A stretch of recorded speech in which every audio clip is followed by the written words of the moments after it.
Nåja, en Counter TV är tillbaka. TV-kanalen folk som tycker om att sitta i mörkrum tillsammans och ha det varmt. Men inte eländigt. Nåja, vi har CS-vinnaren för i år. Kertokaa ketä te ootte ja mistä päät ootte tullut.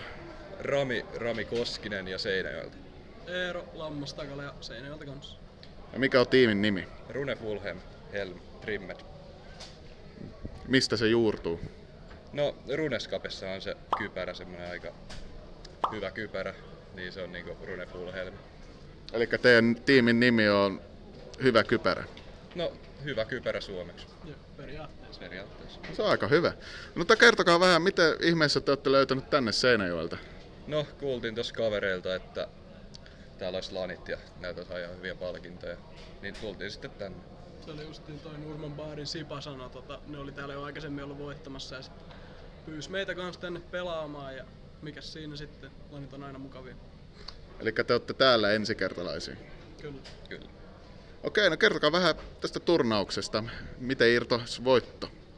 No ihan tiuhaan tuntui olevan pelejä ja sitten niissä kyllä huomasi, vaikka ne oli aika murskavoittoja ne kaikki, että niissä oli niinku ihan tasokasta pelaamista silti, että osaamista löytyi.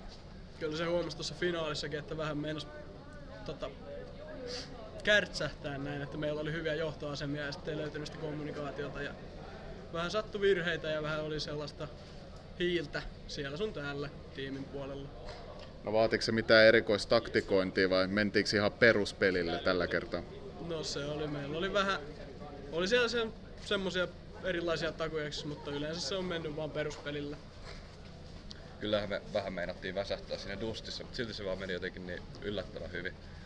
Sitten no treenissä, siinä mä en ymmärrä mitä tapahtui. Me vaan otettiin pataa ihan kunnolla.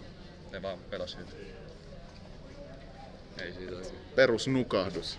Niin, vaikka eka kartta voitettiin kanssa. Okei.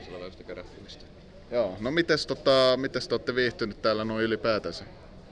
No ruotsin kieli oikein suju, mutta ihan mukava meno ollut muuten. Joo, ihan hyvin on järjestetty kaikki ja selkeät tilat ja ei mitään valittamista, ihan hyvät lanit ollut. Elikkä nähdään taas ensi vuonna sitten. No aivan varmasti. Loistava homma, kiitos. Kiitos. Kiitos.